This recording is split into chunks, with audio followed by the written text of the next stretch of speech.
ഒരിക്കലും ശിവൻ ഒറ്റയ്ക്കിരിക്കുന്ന ക്ഷേത്രങ്ങളിൽ ശിവൻ മോക്ഷം മാത്രം പ്രദാനം ചെയ്യുന്നതാണ്. നിങ്ങൾ ഒരിക്കലും ശിവക്ഷേത്രങ്ങളിൽ പോയിട്ട് ഭഗവാൻ എന്നെ രക്ഷിക്കണമെന്ന് പ്രാർത്ഥിക്കുക. ഭഗവാൻ ആത്മാവിനെ എടുക്കുകയാണ് ചെയ്യുക. എന്തിനാ കടന്ന് കഷ്ടപ്പെടുന്നെങ്കിലും പോകുന്നെന്ന് പറഞ്ഞിട്ട് ആ ജീവൻ എടുക്കും ഭഗവാൻ.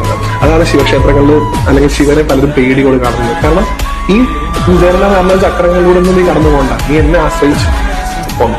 ആലയിലാണ് നമുക്ക് ആർക്ക് താല്പര്യം, നമുക്ക് നിങ്ങൾ സഹിച്ച് പോകണം അല്ലെ. അപ്പൊ അതുകൊണ്ട് ശിവക്ഷേത്രങ്ങളിൽ പോയിട്ട് ഭഗവാനെ എന്നെ രക്ഷിക്കണമെന്ന് പറഞ്ഞു കഴിഞ്ഞാൽ അവൻ പ്രാണനെ എടുക്കും. പിന്നീട് ജന്മം ഭഗവാന്റെ കൂട്ടത്തിൽ കൂടും. ബാക്കിയുള്ള ആരും അങ്ങനെ ചെയ്യില്ല. ശിവൻ ഒറ്റയ്ക്കിരിക്കുന്ന ക്ഷേത്രങ്ങളിൽ ശിവൻ മോക്ഷം മാത്രം പ്രദാനം ചെയ്യുന്നതാണ്.